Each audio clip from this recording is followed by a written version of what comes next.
This is Sridhar Kadari, senior journalist, managing editor, we media news. MGIT కళాశాలలో ఉన్నాము. ముఖ్యంగా విద్యార్థులు తల్లిదండ్రులకి, గురువులకు ఎలా రెస్పెక్ట్ ఇవ్వాలి, విద్యార్థులు ఏ విధంగా చదువుకోవాలి, ఆ చదువు ద్వారా ఈ భారతదేశ అభివృద్ధికి ఎలా కృషి చేయాలి అనేది భారతదేశంలో ప్రతిష్టాత్మకమైన కళాశాల MGIT principal doctor Gangireddy Chandramohan Reddy గారు ఉన్నారు. ఆయన మాటల్లో విందాం.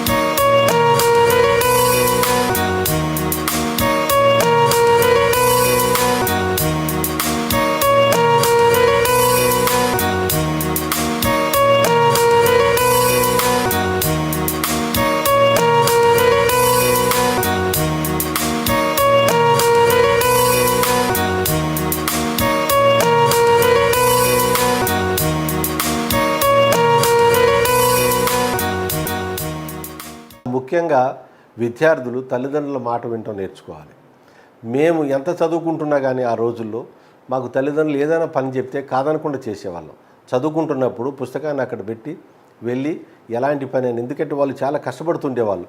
అప్పుడప్పుడు వాళ్ళకి సహకారం, తోడ్పాటు అవసరమయ్యేది ఇంట్లో. మేము కూడా వెళ్ళి అగ్రికల్చర్ పనులు, అన్ని పనులు చేస్తుండేవాళ్ళం. అలా చేశాం కాబట్టి వాళ్ళకి కాన్ఫిడెన్స్ ఉంటుంది.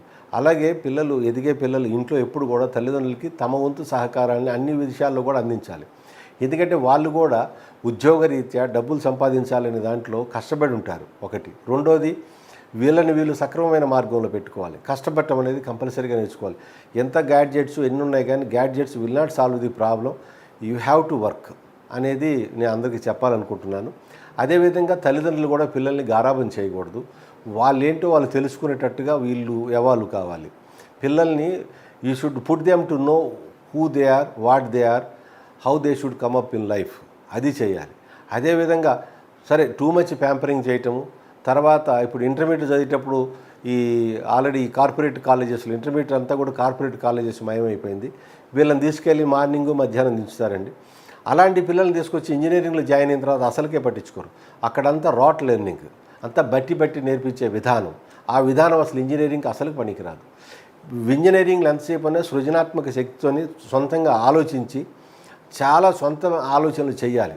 అసలు మీకు ఇంటర్మీడియట్లో చూస్తే అంత రాట్ లెర్నింగ్ ద్వారా ఓన్లీ లాజిక్ పార్ట్ ఆఫ్ బ్రెయినే పనిచేస్తుంది, క్రియేటివ్ పార్ట్ అసలు పనిచేయదు. ఇంజనీరింగ్లో వచ్చిన తర్వాత క్రియేటివ్ అండ్ లాజిక్ రెండు పార్ట్స్ కూడా సమతుల్యతతో పనిచేసి ఇంజనీరింగ్ ప్రాబ్లమ్స్కి సొల్యూషన్స్ వెతుకుతుండాలి ఎప్పుడు కూడా. అది చేయకపోతే ఇంజనీరింగ్గా రాణించలేరు. ఛాలెంజెస్ యాక్సెప్ట్ చేయాలి. ఒక ఛాలెంజ్ వచ్చిందంటే ఇంజనీరింగ్ విద్యార్థికి నాకు ఒక పండు దొరికింది అన్నంతగా ఆనందంగా ఉండాలి. Because it is an opportunity to think and then provide the solution and grow. So you should always be ready to accept the challenges.